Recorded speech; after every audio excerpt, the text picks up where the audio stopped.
Kashmir life کی براہ راست نشریات میں آپ تمام ناظرین کا استقبال ہے۔ اس وقت ہم موجود ہیں Jammu and Kashmir and Ladakh high court کے باہر، جہاں سے کل ایک اہم اور تاریخی فیصلہ سنایا گیا، اور یہ فیصلہ تمام خواتین کے لیے بہت ہی خاص ہے جو اس وقت ہمیں دیکھ رہی ہیں اور جو مختلف محکمہ جات میں سرو کر رہی ہیں۔ وہ اس طرح سے کہ یہاں Jammu and Kashmir and Ladakh high court میں 6 خواتین بینکنگ ایسوسیٹس نے جو وہاں پر ملازمہ تھی جموں کشمیر بینک میں، انہوں نے کورٹ میں جموں کشمیر بینک کے خلاف ایک عرضی دائر کی، اور اس میں بتایا گیا کہ 7 سال سے وہ جموں کشمیر بینک کو سرو کر رہی ہے، لیکن جب پروموشن کا وقت آیا تو پروموشن دینے سے جموں کشمیر بینک نے ڈینائی کیا۔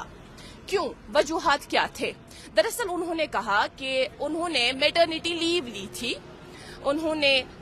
یا جیسے نارمل لیو لیتے ہیں، تو اس وجہ کو انہوں نے جموں کشمیر بینک نے سامنے رکھا ہے اور کہا ہے کہ جو 7 سال کی سروس ہے اس میں سے جو میٹرنیٹی لیو ہے یا کچھ ایسے دن جو انہوں نے بطور لیو لیے تھے اس میں سے وہ ڈیڈکٹ کرتے ہیں، اس وجہ سے انہیں پروموشن نہیں ملتی، وہ پروموشن کے لیے نہیں انہیں دیا جا سکتا، ایسا پروویژن ان کے لیے نہیں ہے۔ تو وہ ساری جو ملازمہ ہیں وہ جموں کشمیر بینک کے خلاف جموں کشمیر اور لداخ ہائی کورٹ میں عرضی دائر کرتی ہے۔ معاملے کی سنوائی ہوتی ہے تو کیا بتایا گیا وہ بھی ذرا سنیے گا۔ جسٹس سنجیو کمار اس کیس کی سنوائی کر رہے تھے، اور انہوں نے جہانگیر اقبال گنائی جو ان 6 پیٹیشنرز کی طرف سے کیس کو ڈیفینڈ کر رہے تھے، انہوں نے کہا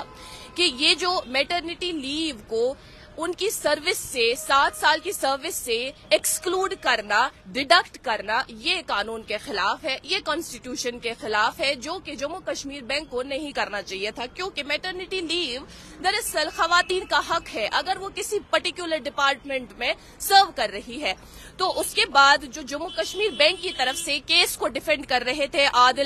ایڈوکیٹ عادل آسمی، انہوں نے کہا کہ یہ تو صحیح بات ہے کہ میٹرنیٹی لیو کو سینکشن کیا گیا تھا، ظاہر سی بات ہے سینکشن کے بغیر تو یہ ممکن ہی نہیں کہ میٹرنیٹی لیو پر وہ جو خواتین ہیں وہ جائیں، تو سینکشن ہوئی تھی لیو، مگر یہ سروس میں تو نہیں آتی، یعنی ایکٹیو سروس میں تو نہیں ان دنوں کو گنا جا سکتا ہے۔ انہوں نے اس پرٹیکولر بات کو، دلیل کو سامنے رکھا کہ یہ ایکٹیو سروس میں نہیں آتی ہے میٹرنیٹی لیو، اس وجہ سے جو ایکچوئل ریگولر سروس ہے وہ اس سے یہ باہر ہوتی ہے، اس وجہ سے انہیں پروموشن نہیں دی جا سکتی ہے۔ لیکن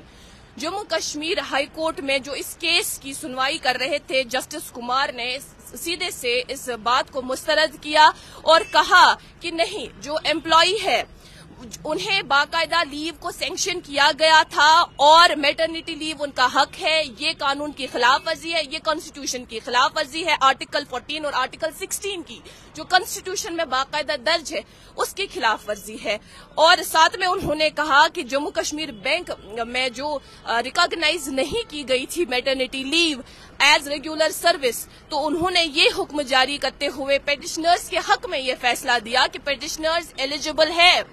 پروموشن کے لیے، اور ساتھ میں JMGS اسکیل 1 آفیسر کیڈر کے لیے وہ ایلیجیبل ہے اس پروموشن کے لیے، اور ساتھ میں جو میٹرنیٹی لیو یا جو لیو جو ایک ملازم کا حق ہے، بالخصوص میٹرنیٹی لیو کی جب ہم بات کرتے ہیں جو ایک خواتین کا حق ہے جو کسی پرٹیکولر ڈپارٹمنٹ میں سرو کرتی ہے، وہ کسی بھی طرح سے اس سروس میں رکاوٹ نہیں لائے گی، یعنی میٹرنیٹی لیو انہیں دی جائے، وہ ان کا حق ہے، ان کا قانونی حق ہے۔ اس طرح سے جو یہ فیصلہ ہے کل سنایا گیا۔ ناظرین محترم، یہ صرف ایک فیصلہ نہیں ہے بلکہ جو بھی ڈپارٹمنٹس ہیں، مختلف ڈپارٹمنٹس ہیں، یہ ان کے لیے بھی مثال قائم کرتا ہوا یہ ایک فیصلہ جو کل سنایا گیا جموں کشمیر بینک کے خلاف، اس قدم کے خلاف، اور ساتھ میں 6 پیٹیشنرز کے حق میں جنہوں نے یہ معاملہ درج کیا تھا، پیٹیشن دائر کی تھی۔ ابھی کے لیے اتنا ہی۔ کیمرہ پرسن عمر ڈار کے ساتھ میں ایک راکھن کشمیر لائف کے لیے۔